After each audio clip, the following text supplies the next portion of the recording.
ශලෝ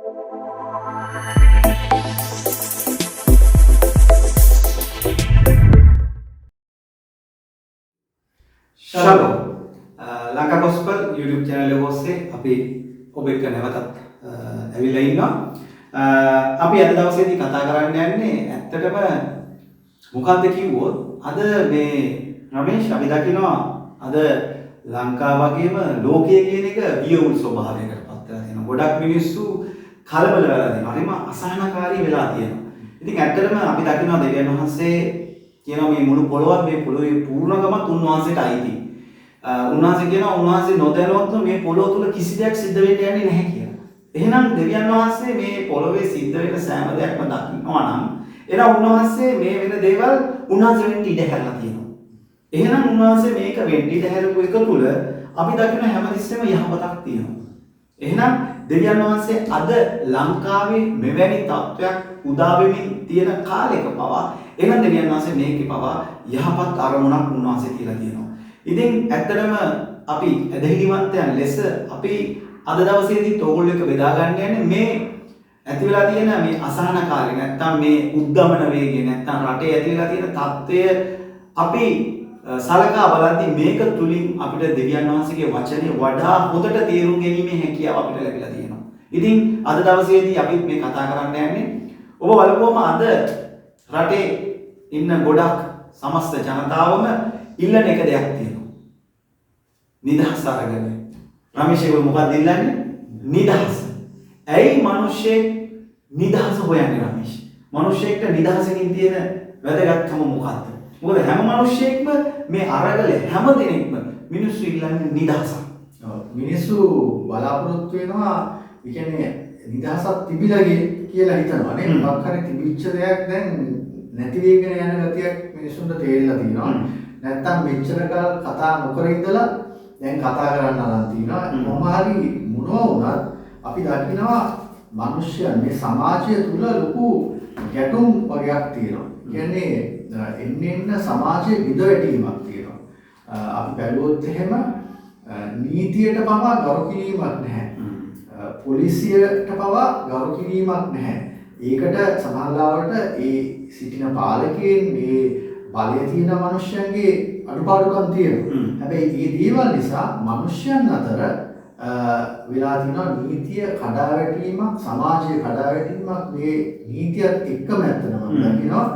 මේ ක්‍රමයක් නැතුව තියෙන එකේ ඔක්කොම කඩාවැටීමක් සිද්ධ වෙනවා. ඔව් අනිවාර්යයෙන් අද ගොඩ දෙනෙක් රමේෂ් නගර චෝදනාව තමයි අද අපේ රටට මෙහෙම වෙන්න හේතුව අපේ එදා හිටපු නායකයන් නීතිය හරි ලෙස පාවිච්චි කරේ නැහැ. නීතිය අයිතු ලෙස පාවිච්චි කරමින් තමන්ගේ ඒකාධිපති පාලනයක් ගෙන යමින් මේ විදිහට නීතිය භාෂාවෙන් කියනවා ඒ කියන්නේ බල්ලට තමයි කියන්නේ වැඩක් නැති විදිහට දාපු නිසා තමයි අද රටට මේ වගේ තත්ත්වයක් උදා වුනේ. ඉතින් ඔබ මොහොතක් ඒ ගැන කල්පනා කරලා බලුවොත් මිනිසුන් නොකිය කියන කතාව තමයි රටක නීතිය කියන එක හරියට ක්‍රියාත්මක වුණා නම් මෙවැනි තත්ත්වයක් උදා නොවී ඉඳ තිබුණා. එහෙනම් යම් රටක නීතිය ව්‍යවස්ථාව නැත්තම් ඒ සමාජයේ පවත්වාගෙන යන්න සම්මත වෙලා තියෙන ක්‍රම ක්‍රියාපටිපාටියේ බිඳවැටීම කොතනටද ගෙනියන්නේ කිව්වොත් අසහනකාරී තැනකට. ගෙවල් ගිනි තියෙන තැනකට, කාර් පුච්චන තැනකට, මිනිසුන් මල් වලට දාන තැනකට නැත්තම් පොලිසියට නෙමේ මිනිසුන් බලය අරගෙන Tamanට කැමති ලෙසට මේ අසහනකාරී ජීවිතයක් ගෙවන තැනකට යනවා යම් සමාජයක හෝ රටක හෝ ඒ නීතිය ගිලිහුණු.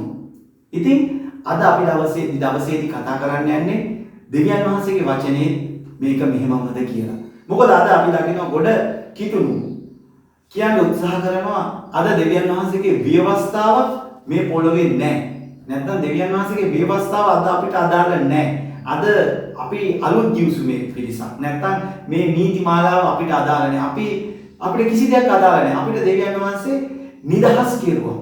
ඉතින් අද අපි අවබෝධ බෙදා ගන්න යන්නේ මේක. ඇත්තටම ඔබ දැන් අපි කියපු දේත් එක්ක කල්පනා කරලා ලෝකේම தත්ත්වය නීතියෙන් නිදහස් වෙලා නීතිය නැතිකම කොතනට ගෙන යනවද? ඒ වගේම අද සෝචනීයයි. අද දෙවියන් වහන්සේගේ දරුවත් ඒ තැනටපත් වෙලා ඉන්නවා. ඇත්තටම රමේෂ් පාවිච්චි කරන බයිබල් පද තමයි අපි දකිනවා දේව වචන ඒගොල්ලෝ කියන්නේ ගලාති 5:1 වගේ කියනවා ක්‍රිස්තුස් වහන්සේ අප මුදාගත්තේ නිදහස්කම ඇතුව සිටින් පිණිස. එබැවින් දාසකම නැමැති වියගහට නැවත අසු නොවි ස්ථීරව සිටපල්ලා. එතකොට මේ පදයේ ඔස්සේ තේරෙනවා නිකන් කියවද්දී මේ දේව වචනේ පවා නිදහස්කමක් ගැන කතා කරනවා, දාසකමක් ගැන කතා කරනවා. ඉතින් ක්‍රිස්තුස් වහන්සේ අපේ මුදාගත්තේ නිදහස්කම ඇතුව සිටින 100ක් හරි. දාසකමේ වියගහට නැවත අසු නොවි ස්ථීරව සිටපල්ලා. එතකොට අපිට මේකේ ඩිෆයින් නැත්තම් තේරුම් ගන්න තියෙනවා රමේෂ්. නිදහස්කම කියන්නේ මොකක්ද දේව වචනේ? දාසකම කියන්නේ මොකක්ද? උත්තරයක් දුන්නොත් මොකද දැන් අද වෙලා තියෙන්නේ සාමාන්‍ය ක්‍රිස්තියානි ව්‍යවහාරයේ තියෙන්නේ විවස්ථාව කියන්නේ වහල්කමක්. විවස්ථාව කියන්නේ හොඳ දෙයක් නෙවෙයි. දන්වහන්සේගේ වචනේ තියෙන නීතිමාලාවට අපි යටත් නැහැ.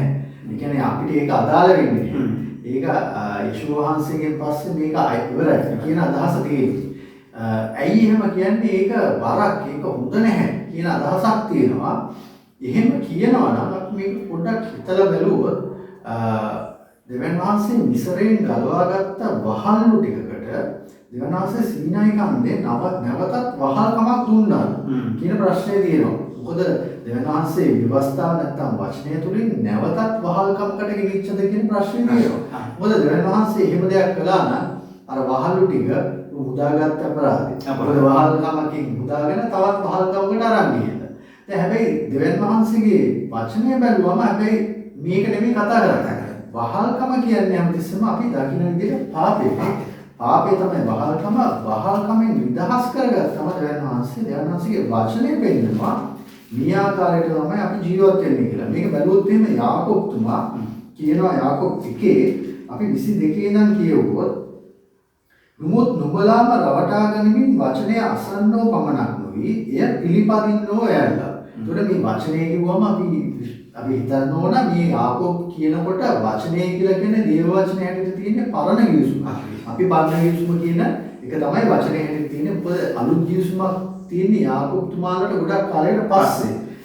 ඉතින් මෙතන කියනවා වචනය අහන්නෝ විතරක් නෙවෙයි පිළිපදින්න වෙන්න. 23 වෙනි පදේ කියනවා වාක්‍යසන්ද යමෙක් වචනය අසන නමුත් එය පිළිපදින්නේ නැත්නම් ඔහු කැඩපතකින් දවාගේ ස්වභාවයක මුහුණ බලන මිනිසෙකුට සමානයි.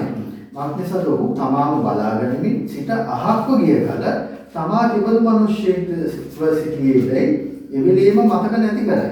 නමුත් නිදහස්කමේ සම්පූර්ණ ව්‍යවස්ථාව දෙස බලාගෙන මතක නැති කරන අසන්නෙක් නොවි ක්‍රියා කරන කෙනෙක්ව එසේ පවතිනව තැනැත්තේම තමාගේ ක්‍රියා කිරීමේදී ආශිර්වාද ලබන්නේ. එතකොට මේ ආශිර්වාදයක් තියෙනවා මේ වචනය තුනේ.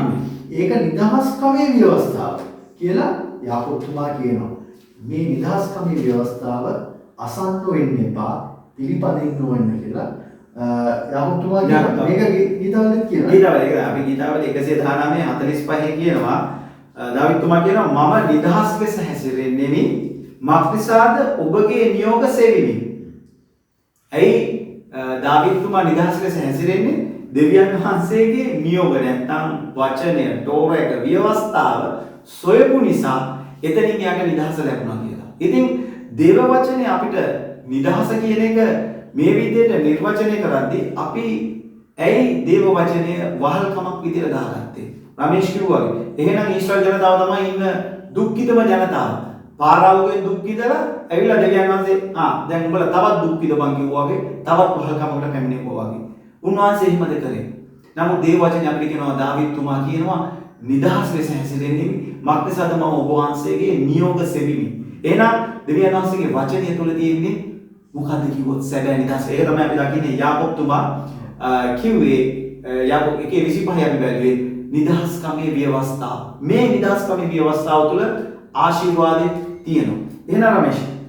එහෙනම් නිදහස්කම ව්‍යවස්ථාව නම් දාස්කම කියන්නේ මොකක්ද? දාස්කම කියන්නේ පෞතුමා කියනවා. පෞතුමා කියනවා රෝම 6:17 එහෙත් නුඹලා පාපයේ දාසයන්ව සිටිනමොත් යම් ඉගැන්වීම් ක්‍රමයකට නුඹලා බාර දෙන ලදද ඊට සිටින්ම කීකරුවේ පාපයෙන් නිදහස් කරන ලද. ඒතකොට පාපයෙන් තමයි නිදහස් වෙලා තින්නේ. පාපයේ තමයි දාසයන් ඉඳලා තියෙන්නේ. පාපය තමයි අපිව වහල් වෙඩිට තියාගෙන ඉඳලා. එතකොට ඒ වහල්කමෙන් නිදහස් කරගත්ත කෙනා ඇවිල්ලා දෙවියන් වහන්සේගේ වචනය තුලින් අපි තේරුම් ගන්නවා පාපය මොකක්ද කියලා. මොකද අපි දකිනවා 1 යොහන් 3:4 කියවොත් එහෙම පාපය නම් නොපනත්කමය. මේ පනත් කඩකිරීම දෙවනාංශගේ වචනේ කඩකිරීම තමයි පාපය කියන්නේ. ඒකට දෙවනාංශෙ පෙන්නන්න හදන්නේ පාපයෙන් ගැලවිච්ච සෙනඟට පාපය මොකද්ද නැවත මේකට යන්න එපා කියලා අදහස තමයි කියන්නේ. කියන්නේ ඒ වගේම හේබ්‍රු දෙකේ 15 වෙනි පදයේ ඔයගොල්ලෝ බැලුවොත් ජීවිතය මුළුල්ලේ මරණයට බයින් වහල්කමට යටත්ව සිටි සියල්ලන් නිදහස් කරන පිණිස තමයි යේෂුව වහන්සේ ආවේ කියලා කියනවා. එහෙනම් අපි වහල් වෙලා හිටියේ මරණයට, පාපයට. එහෙනම් උන්වහන්සේ අපිව නිදහස් කරේ මොකද කිව්වොත් පාපය. අපි පාපයට තමයි දාසයන් වෙලා තියෙන්නේ. එහෙනම් අපි නිදහස් ලෙස හැසිරෙන්න අපිට දුන්නු දේ තමයි දෙවියන් වහන්සේගේ වචනය. ඉතින් ඔබ මොහොතක් මේ විදිහට කල්පනා කරලා බලන්න අද රටේ තියෙන තත්ත්වයේ නීතියක් නැති කමින් ප්‍රයෝජන ලබන්නේ කවුද? නැත්නම් ප්‍රයෝජන ලැබුවේ කවුද? කවුද නීතියක් නැති සමාජයකට නැත්නම් කිසිම සදාචාරාත්මක දෙයක් නැති සමාජයක රමේෂ් කවුද කැමති? ඒවල කවුද සාමාන්‍යයෙන් කැමති? අද ලෝකෙ සිද්ධ වෙන දේවල් අද වැඩිම ප්‍රයෝජනයක් ගත්තේ කවුද? ඒක තමයි කොල්ල කන දුෂ්ටකම් කරන මිනිස්සු තමයි ඒ වගේ සමාජයක ඉන්න කැමති. ඇත්තටම මිනිස්සුયો හැටියට අපි හැමෝම කැමති නීතියක් තියෙන සමාජයක ජීවත් වෙන්න. මොකද එතන ක්‍රමයක් තියෙනවා, ක්‍රමවේදයක් තියෙනවා, මොකක් හරි ඕඩර් එකක් තියෙනවා. හැම දෙයකම මේ පිළිවෙලක් තියෙනවා. දැන් පිළිවෙලක් නැතුව එක එක දේ කරන ඕන දෙයක් මට හිතෙන දේ මම කරනවා, ඔයාට හිතෙන දේ ඔයා කරන සමාජයක හිටියොත් එහෙම කාටවත් කියන්න බෑ එයා කිව්ව දේ වැරදි කියලා මං කිව්ව දේ වැරදි කියලා. මොකද මගේ ඉදිරියේ මං කියන දේ මට හරි, එයාගේ ඇස් ඉදිරියේ එයා කියන දේ එයාට හරි. එහෙම සමාජයක ඇත්තටම ජීවත් වෙන්න හම්බ වෙන්නේ නැහැ. ඉතින් ඒක තමයි අද සමාජය අපි බලපුවම ඕක තමයි සිද්ධ වෙන්නේ. අද ඇයි නැවතත් නීතිය යථා තත්ත්වයටපත් කරේ? කොල්ල කණ එක නවත්තන්න, ගෙවල් ගිනි තියන එක නවත්තන්න, නැත්නම් මේ වෙන දූෂණය, භීෂණය කියන එක නවත්තන්න නැවත නීතිය කියන එක සම්පාදනය කරන්න ඕන. ඒක තමයි නියම රටක මිනිහෙක්ව සම්වර කරන්න පුළුවන්. ඉතින් අපි දකින්න එක තමයි දෙවියන් වහන්සේ මිසර දේශයේ මිසරේ ඊශ්‍රායල් වරු ඉන්නකොට මේ අන්‍ය පිළිවෙත් අන්‍ය ක්‍රමවේද එක්ක ඔවුන් මික්ස් වෙලා හිටියේ. ඒ නිසා දෙවියන් වහන්සේ සීනයි කන්දට දකින්න පළවෙනි පාරට සභාවක් විදියට එන්නේ සීනයි කන්ද පාමුලට. සභාවක්. මේ වෙනකන් දෙවියන් වහන්සේ පුජ්‍යලයක නෝවා, ආබ්‍රහම්, ඊසා, යාකෝබ් මේ වගේ පුජ්‍යලයෝ එක්ක තමයි උන්වහන්සේ ගනුදෙනු කරේ. දැන් සීනයි කන්ද පාමුල කිරිසක් කියනවා පිරිසක් සභාවක් කියනවා. සභාවකට දැන් ජීවන ක්‍රමයක්, ජීවන රටාවක් නැත්නම් ක්‍රමවේදයක්, සදාචාරාත්මක ක්‍රමවේදයක් අවශ්‍යයි. එනම් උන්වහන්සේ සීනයි කන්දේදී අපිට දුන්නේ මොකක්ද? ඒ සදාචාරාත්මක මිනිහෙක් ජීවත් විය යුතු නැත්නම් නිදහස් ලෙස තවත් මිනිසෙක්ට බාධාවක් නොවි නිදහස් ලෙස හැසිරෙමින් දෙවියන් වහන්සේට ප්‍රශංසා කරමින් අසල්වාසියා සමග ප්‍රීති වෙමින් දෙවියන් වහන්සේගේ රාජ්‍යයට යන්නේ කොහොමද කියන එකට ක්‍රියාපටිපාටියක් තමයි උන්වහන්සේ අපිට දුන්නේ. ඒක තමයි අපිට නිදහස ගෙන දෙන්නේ. එහෙනම් සහෝදරයා සහෝදරි සිස්ටර් බ්‍රදර් ඔබ මොහොතක් හිතලා බලන්න. ඔබ අද අපි කිතුණු විදියට අපි කිසිම නීතියකට යටත් නැහැ. අපි කැමති දෙයක් කන්න පුළුවන්, අපි කැමති දෙයක් කරන්න පුළුවන්, ඕන තැනක යන්න පුළුවන් කිව්වොත් ඒකට කැමති වෙන්නේ කවුද කියන එක ඔබම හිතලා බලන්න. ඒ නිසා දෙවියන් වහන්සේගේ වචනය ඔබ නීතියක් ලෙස දකින්න එපා. ඉතින් අපි වීඩියෝ එකක් කරලා තියෙනවා ටෝරා කියන්නේ මොකක්ද කියන එක. ඔබ විවස්ථාව කියන්නේ මොකක්ද කියන එක තවත් වැඩිපුර දැනගන්න ඕන. ඔබ මේ වීඩියෝ එක නරඹන්න කියලා අපි කාරණා දෙලා සිටිනවා.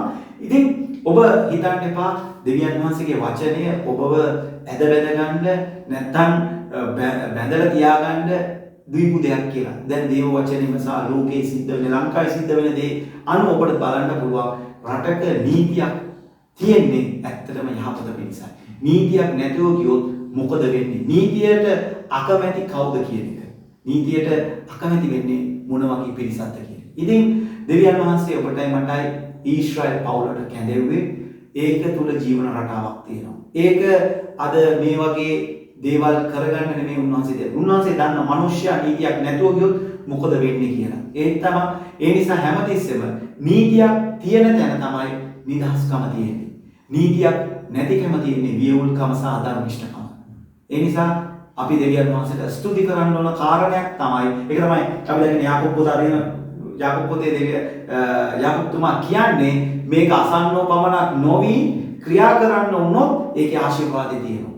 ඉතින් අද දවසේදී අපි පෞද්ගලිකව ඒ ආශිර්වාදයේ භුක්ති විඳිනවා. ඉතින් අපිටත් ඕනේ ඔබත් ඒ ආශිර්වාදයේ භුක්ති විඳින්න. ඒ පැවැත්වීම තුළ ඒක තුළ අනිවාර්යයෙන්ම රමේෂ් ආශිර්වාදය තියෙනවා. ඉතින් තමයි බෙදාගෙන තියෙනවා. රයිට් එහෙනම් ඔබ අද අපි විශ්වාස කරන මේ ඉදිරියට දෙවියන් වහන්සේගේ වචනය නීතියක් නීතිමාලාවක් විදිහට දකින්න එපා. ඒක උන්වහන්සේ දුන්නේ අපේ යහපත පිණිසයි. අපි ස්තුති කරන්න ඕනේ කාරණයක්.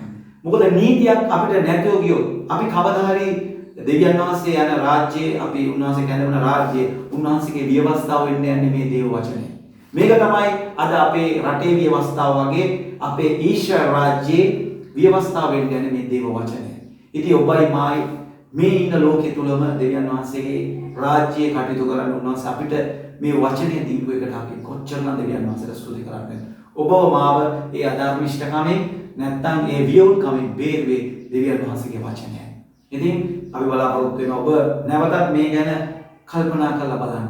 ඔබ ව්‍යවස්ථාව අදට අදාළ නැහැ. අද අපිට මේවා ඕනේ නැහැ කියලා කියනවට වඩා ඔබ දෙවියන් වහන්සේ දුන්නු මොලේ පොඩ්ඩක් පාවිච්චි කරලා පොඩ්ඩක් හිතලා බලන්න. දේව වචනේ ඇත්තටම ඔබට කතා කරන්නේ එවැනි නිදහසක් ගැනද කියලා. ඉතින් තවත් වීඩියෝකින් අපි ඔබ සමග සම්බන්ධ වෙනතුරු අදට සමු ගන්නවා. ෂලෝම්.